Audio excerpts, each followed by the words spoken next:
नीचे दिए जा रहे तीन तीन प्राणियों के किस एक समूह में सभी को उनके अभिलाक्षणिक आकारिकीय लक्षण से सही मिलाया गया है? तो इसमें तीसरा बिच्छू, मकड़ी, कॉकरोच अधर ठोस केंद्रिकीय तंत्रिका तंत्र है।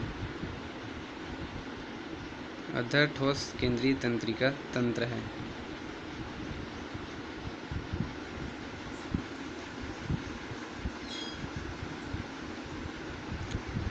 अपना दूसरा क्वेश्चन, मिलर के प्रयोग में निम्नलिखित में से कौन सा एक अमीनो अम्ल स्पष्ट हुआ नहीं पाया गया?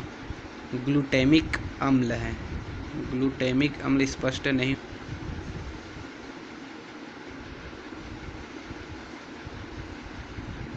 निम्नलिखित में से कौन सा कथन सही है? तो इसमें पहला, तंत्रिकाणुओं से अंतःस्रावी क्रिया नियमित होती है मगर इससे उल्टा नहीं होती है। तो इसमें ए टिक होगा। चौथा क्वेश्चन, संभवतः अरक्ता से पीड़ित एक व्यक्ति के रुधिर के परीक्षण से पता चला कि उसके रुधिर में बिना हीमोग्लोबिन वाले बड़े अपरिपक्व केंद्रक युक्त रुधिराणु थे। बताइए इन लक्षणों को दूर करने में उसे अपने आहार में निम्नलिखित में से किस चीज़ की अतिरिक्त मात्रा बढ़ानी चाहिए? तो उसे अपने आहार में लौह यौगिक अर्थात लौह तत्व की मात्रा बढ़ानी चाहिए। पांचवा क्वेश्चन, मीसोजोइक युग के जुरैसिक कल्प में विशिष्टताया दो बातें क्या क्या हुई थी?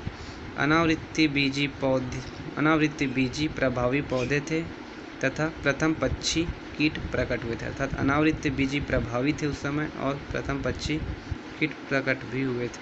तो अपना आंसर पहला, अनावृत्ति बीजी प्रभावी थे तथा प्रथम पक्षी प्रकट हुए थे, यही था मीसोजोइक युग के जुरैसिक कल्प में विशिष्टताया।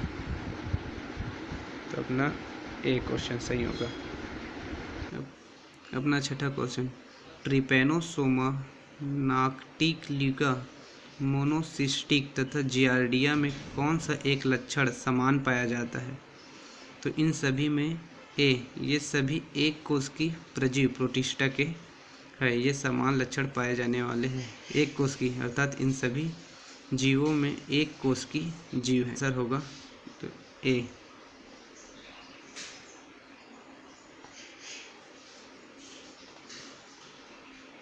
अपना सातवां क्वेश्चन, केचुआ है, केचुआ एक आलिंगो कीटा है।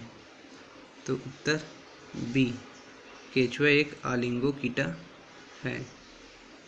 आठवां क्वेश्चन, पाली कीटा में सीटी होती है। तो पाली कीटा में सीटी है एक रूप से व्यवस्थित होती है। पाली कीटा में सीटी एक रूप से व्यवस्थित होती है, इसलिए इसका उत्तर बी, एक रूप से व्यवस्थित होगी। क्वेश्चन नंबर 9, सिंक्सियल या समकोशिकीय बाह्य त्वचा पाई जाती है। तो समकोशिकीय बाह्य त्वचा है, संक्सियल या संकोशिकीय बाह्य त्वचा पाई जाती है, यह एस्केरिस में पाई जाती है। संक्सियल या संकोशी बाह्य त्वचा एस्केरिस में पाई जाती है। तो उत्तर बी होगा। विटामिन B1 का सर्वोत्तम स्रोत है। विटामिन B1 का सर्वोत्तम स्रोत संपूर्ण गेहूं की रोटी है। तो उत्तर क्रमांक पहला होगा, संपूर्ण गेहूं की रोटी। दुर्लभ जातियां है वे जातियां जो कि दुर्लभ जातियां है वे जातियां जिनकी जनसंख्या व क्षेत्र सीमित है। दुर्लभ जातियां जिनकी जनसंख्या व क्षेत्र सीमित होता है वे दुर्लभ जातियां कहलाते हैं। उत्तर सी होगा। गामा विविधता किसकी विविधता है? तो गामा विविधता है जो कि कुल दृश्य भूमि या भौगोलिक क्षेत्र पर आवासों की विविधता है।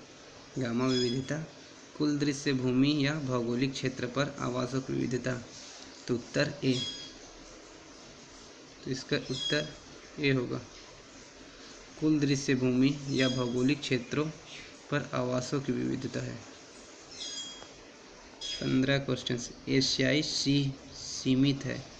तो एशियाई सिंह गिर राष्ट्रीय उद्यान तक सीमित है। गिर राष्ट्रीय उद्यान अर्थात बी तक सीमित है।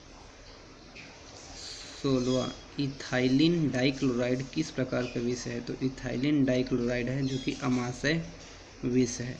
ए इथाइलिन डाइक्लोराइड है, अमाशय का विष है।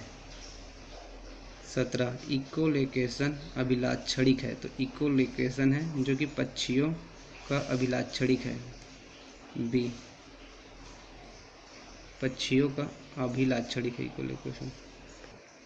18, आधार कला बनी होती है। आधार कला है जो कि किसी भी प्रकार की कोशिका की नहीं, एपिथेलियम कोशिकाओं द्वारा स्रावित पदार्थ की बनी होती है। अर्थात आधार कला एपिथेलियम कोशिकाओं द्वारा स्रावित पदार्थ की बनी होती है। तो उत्तर क्रमांक डी होगा। क्वेश्चन क्रमांक 19, अगर एक लड़की जिसके पिता हीमोफिलिक है वह माता सामान्य एक हीमोफिलिक व्यक्ति से विवाह करती है तो संतानों में संभावना है। तो संतानों में 50% पुत्र और 50% पुत्रियां हीमोफिलिक होंगे। उत्तर डी।